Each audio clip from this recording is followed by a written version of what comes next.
Olembole. Olembole. Olembole. Hi, I'm Dan, And I'm Can. and this is a Candid Conversation.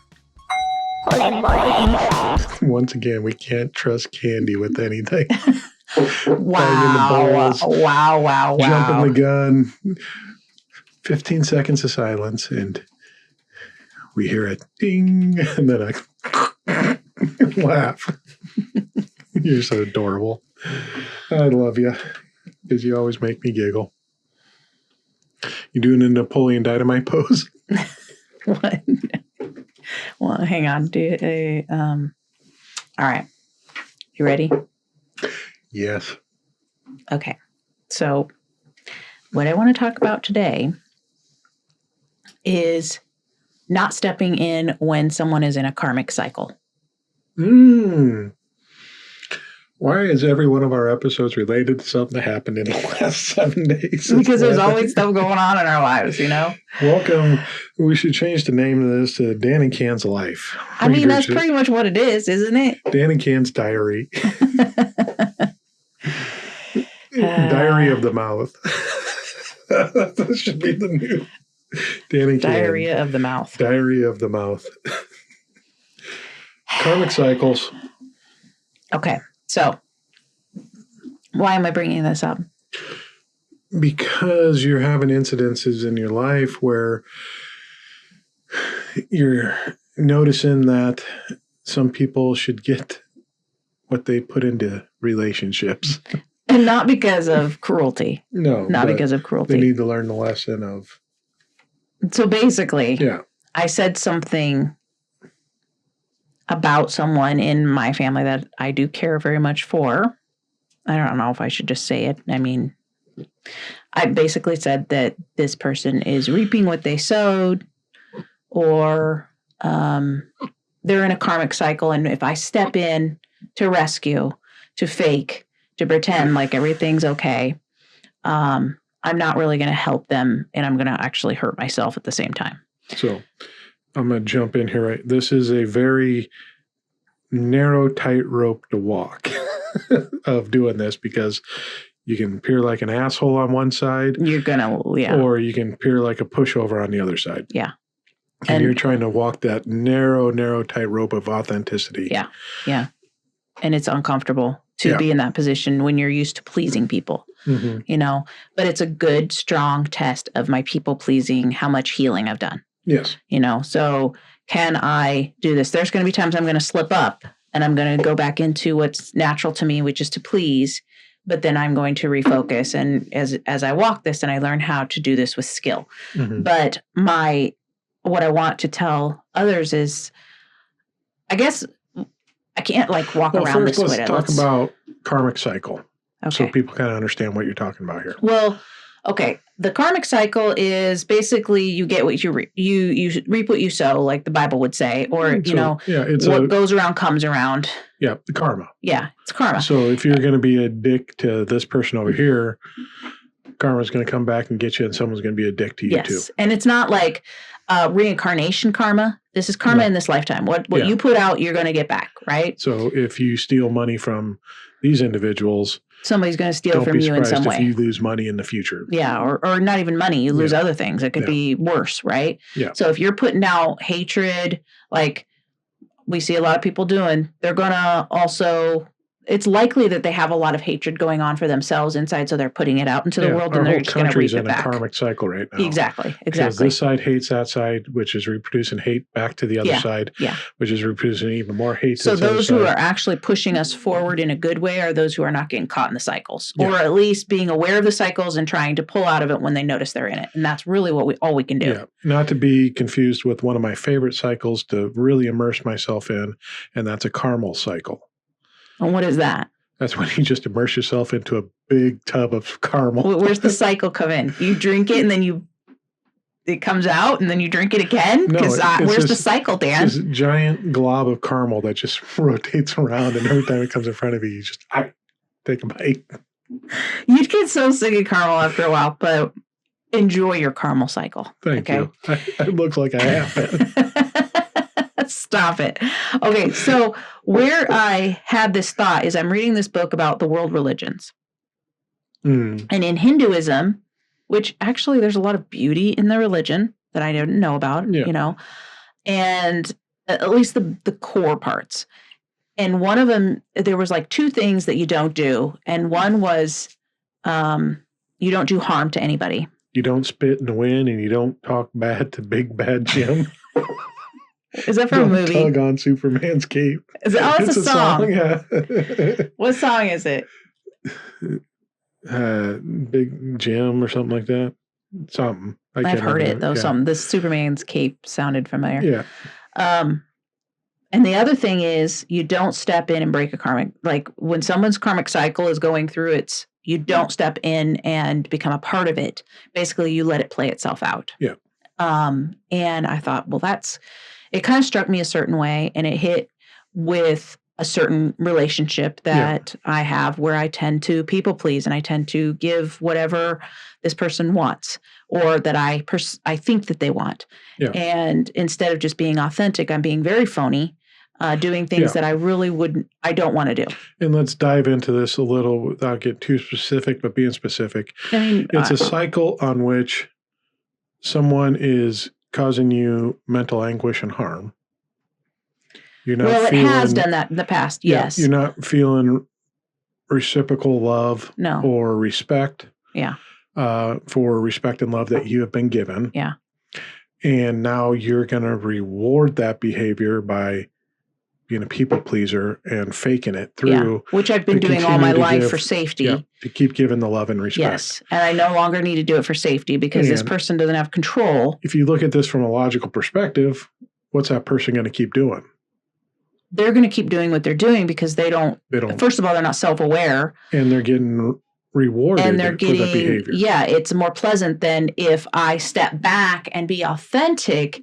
Now that's going, and it doesn't mean being cruel. No. It means like I want this person's needs to be met. I want them to be healthy and happy and all those things. But you still love and respect them as a human. Yeah.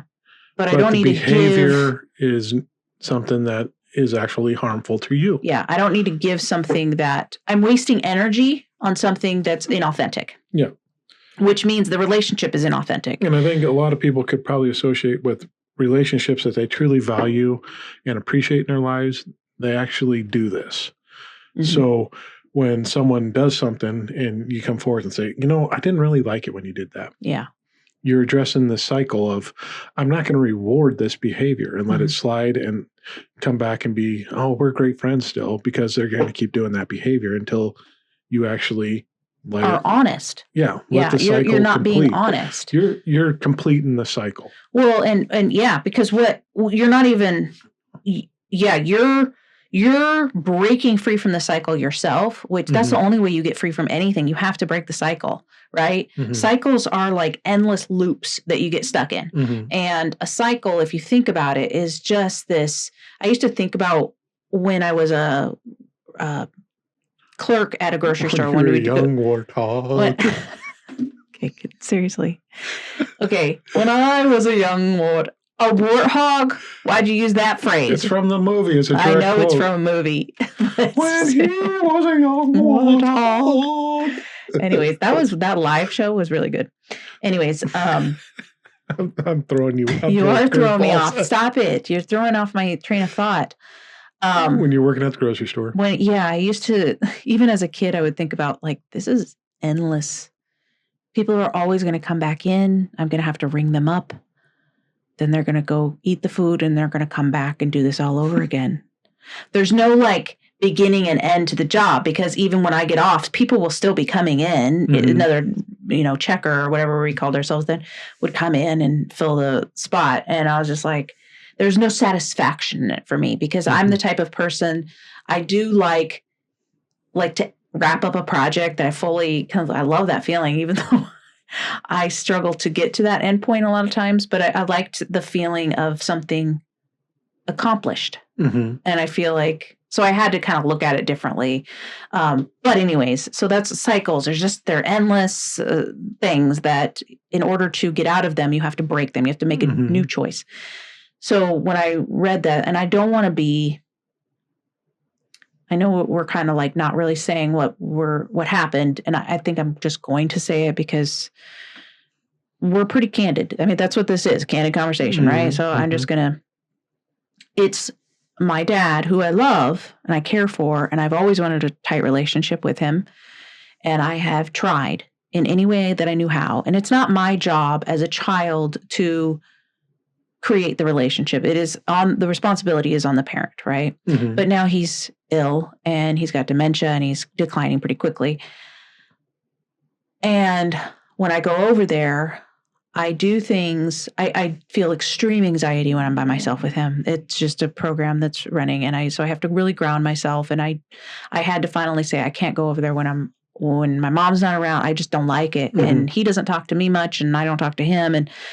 And not because out of cruelty, but I know some of my siblings would probably judge me pretty harshly for this. Definitely. But he is reaping what he sowed. But they're trapped in people pleasing too. They are. But it's also, if it was not their father, they probably would be like, oh yeah, I agree with that, right? Yeah. And if it was a good reaping of what you sowed, then we're all for it. But here's an example of a not good reaping what you sow. And I basically did say to my mother that my dad is reaping what he sowed. He didn't invest in relationships with his children. Not much, at least not me. And he didn't invest in relationships with his grandchildren. He could be surrounded by grandchildren loving and adoring him right now, but he's not because he didn't invest. So he's reaping what he sowed. And for me to step in and pretend there was this wonderful relationship when there wasn't, it not only takes my energy and also just makes me feel deceptive because I'm masking when I don't need to, but it never helps him see what he did. He never will feel the effect of what he did. Yeah. And so he can't learn from it. So if reincarnation is a real thing, he may want to come back around and try it again. You know what I'm saying? Because he didn't invest in us. I don't blame him for that. I don't think he had the greatest upbringing with his father, nor him with his father. You know, I think it's a cycle that's been running. And I think for me, I'm going to break it. And that also means as I invest in relationships with my kids, which I've really intentionally tried to do, I also have to realize that my kids are watching how I relate to, and I'm respectful and I'm kind and I'm loving and I want his needs met and I help where I can. But to pretend that there was this relationship that was close would be hypocritical. Yeah. Because it's not true. Yeah. You know what I'm saying? It's going against. So I'm also mindful of how I'm showing my children, like, you do reap what you sow. And you don't even have to show that comes through. But I'm not going to step in because it just doesn't do any good. It just makes him believe it's pleasing to his ego, I guess, but it doesn't help. No. Yeah, it doesn't.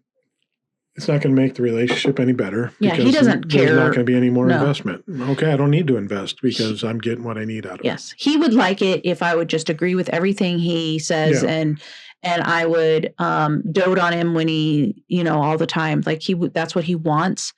And I'm just not going to do that. Yeah.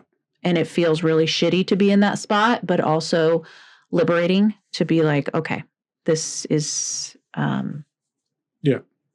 it's got to play itself out in order for him to maybe come to some self-awareness. Yeah. And that's the biggest thing. And that's the tough part of the tightrope that you're walking, is because some people could hear this and be like, wow, what a bitch.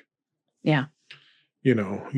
Sounds like he only has a few years left. Why not just play out the Oh, yeah. That's process? What some people would say. Like, I am a jerk for not doing that. Yeah. But it's not. I'm the asshole. Yeah. But it's about your well-being too.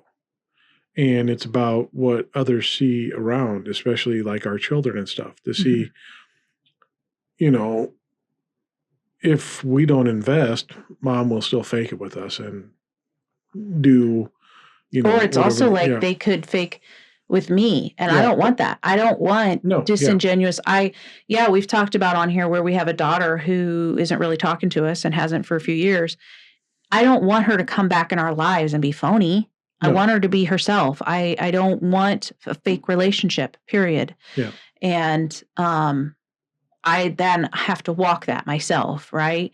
And it's not just, it seems selfish growing up how I grew up. It seems really selfish to say, well, it's about my needs too. That sounds really selfish and it feels really selfish to me. But which is true. It is true. Like my needs need to be considered too. But it's not even that. I'm really doing it for him in a way. Like I'm hoping that he will see like, okay, well, this is just. It is just what I'm receiving. At the end of my life, I don't have really close relationships. Nobody's really, but yet I sit there and I give him space to process things. I will have conversations with him. Yeah. I'm just not trying to. Yeah, you're not callous. You're not inhumane. No. I'm loving and kind. Yeah, you're meeting basic needs, but you're not giving in to.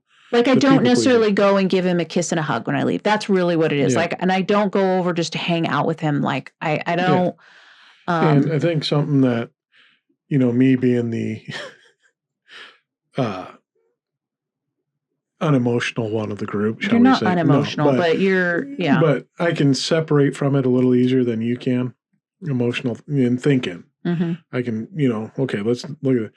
It's if we were in a business transaction, we own a bunch of businesses, and I'm investing time and money into some operation that's not producing anything for me. As a good businessman, I'm going to reevaluate that operation and say, is it worth my time and effort to keep this on? Or should I just cut my losses and set it on its way? And that's kind of what you're doing here. Okay, but that, even as listening to you, like that feels calloused and cold because it's a relationship. But what's happening in that business is then if I'm spending, okay, I'm going to put all this time in here, then things that are actually productive and produce for me are getting robbed from. Yeah. So relationships that I need to continue to pour into that need my energy that are actually growing. It's kind of like what we talked on this week's episode when we were talking about not everyone's going to like you. Trying to go out and win that person that doesn't like you and being something different. Yeah. It's inauthentic is what it is. It causes a lot of energy to be stolen from you. And it causes you to spend all this extra energy on here. So then when you come back to the relationships that are there and are solid and you are getting reciprocal benefits from, you don't have anything to give to it then. Yeah. Now you're the one that's on the I'm hurting these other relationships that I will reap from. That's true. So I'm the karmic cycles that I'm creating, because you want to intentionally create cycles that are going to bring good back towards you because you're putting good out into the world. That's true. And I feel like in this case with me, this is not like a blanket statement for people. Like I'm not a person that is like cut people out of your life. I don't think that that's the solution, but it can be a placeholder basically. Like there is a time and a place for it in my opinion. But I always think you should check back in because those people are growing and changing, hopefully too, right? And you need to like give them a shot. And maybe I say that because I hope that my daughter will do that. Maybe, but that is how I actually live too. I give people a shot, and I will always be open to reconciliation if there's been some self-awareness and some growth, and I see potential in that relationship. But yeah, it feels really. It feels crappy because of it is my father. Yeah. And it feels like when I said it to my mom, she just kind of stared at me like she couldn't disagree. But I feel like the authenticity, and she was gobsmacked. Yeah, she probably was. Like I never even thought of like, oh yeah. And it's not meant to be cruel. It is meant to be the most loving thing I think I can do for him because I'm sure that I don't think that my dad thinks real great of me. I know he feels like I ripped apart the family because I started to deconstruct. I know that I've been blamed for that by him. And I think he's just as uncomfortable around me. And I said that to my mom. I said, I don't want to spend time alone with dad. And I don't think dad wants to spend time alone with me. And she did not deny it. So this is probably a win-win for both of us. Yeah. But it's just, I just wanted to bring up that thought because maybe you've never like thought through it. Maybe somebody's, having their own struggles, and it's just like, be authentic. If it's really something that is making you miserable, it might be time to reevaluate what you're giving into that relationship, and then you can decide what you want to give. Like, I will still do certain things, but there's other things I won't do that were phony to me. So, and I have to then be okay with being the bad guys in some people's. You're always going to be the good guy in some people's view and the bad guy in other people's view. So you just got to be zero. Exactly, and that's just part of the human journey. So, and you're basically just reevaluating where you're spending your energy, because if you were to invest in this, it would take so much of your energy that you wouldn't have energy for your kids. Well, you wouldn't have energy for me. Okay, so this is selfish. I need all your energy. No, but in all honesty, it'd be like, okay, so mom's worn out again, because. And it has. Like, when I've gone over there, sometimes you're wiped out for the rest of the day. Yeah. And we're like, okay, so this is what we get. Yeah. And you guys are getting the leftovers, even though you guys don't deserve that. You deserve you guys invest in me. That's where I want to invest my energy, is in those relationships with the people who actually not only say they love me, but to me, they like me. They like time with me. Life. Yeah. And so it's like, of course I want to give them the majority of my energy. So and that's all you're doing is repurposing your energy. Yeah. Deciding where it goes. Being intentional. Yep. So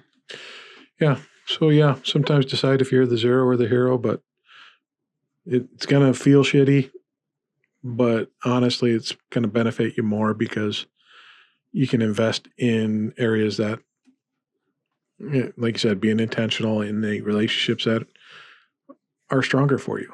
And you're going to be able to give that to them instead of starting a new cycle over with the people that actually try to invest in you. So, and that's what you're doing. You're breaking that cycle from moving on. You're destroying generational curses. You're a prophet. Candi the prophet. I don't know about prophet, Dan. A prophet is not someone who breaks generational. Over this generational curse has been dismantled in the blood of Christ. Okay, and Jesus this is over. Prophetess Dan, Candi stop it. is breaking You're his curse. triggering right now. Watch you close your eyes and put your hand up like this. That's triggering. Okay, that's what we do. No. That's our deconstruction church right here. Can I get an amen? So anyways, on that, if you like that little exhibition, give us 5 stars. We'd appreciate it. Candi can use a 5th star this week. So please give 5 stars. I could be I'm the hero and the zero. So come on, help me feel better. Help me get some hero side. And if you're watching on YouTube, hit that subscribe, smash that like. We'd appreciate that greatly too. Go to danandcan.com. Check out everything we have to offer there. That's related to our shows and Candi's businesses and write-ins, and just dive deep into the mind of Candi because she's putting it all out there. And as you see here, we're living our life a little more intentionally and just exposing what we go through because it's relational to everyone out there. And people can sit there and say, oh yeah, that makes sense. And just, we're trying to work it through, and maybe it will resonate with you and help you work through an issue that you have. That being said, contact us at danandcan.com and share some of your... There's an email, Candice@danandcan.com. You could send an email to. Yeah. Or drop the stones. We still have that Because it could be something that we may not be thinking of that we've had, and we can share with our experiences on it to speak of. Or if you want to share your experience and you don't want to be on the show, but you want us to read something that you've experienced that you think might help other people, please share those things. We want to be a place where... We want to be interactive. Yeah, we want to be a place where people can share their stories, where we can share ours, where, so people can feel seen, you know, that it's all part of the journey. We're reprogramming and unprogramming and doing all that, and it's messy. And let's just remember we're in this together without judgment and just hold space for one another. Yep. So life's messy. Yeah, it is messy. Real messy. Real messy. Real messy. So that's all we got for you here. So have a blessed Friday. A great weekend. I gotta come up with something. I gotta come up with things to end it. Goodbye. Yeah, Goodbye. Don't let him do it anymore. Bye. You got a conclusion to your statement? No, I just basically in his eye, under his eye, whatever it is. Blessed be the womb, or what do Blessed they be say? the fruit. Blessed be. Blessed be under his eye. Oh gosh. Okay. Goodbye. Bye. Sorry, guys.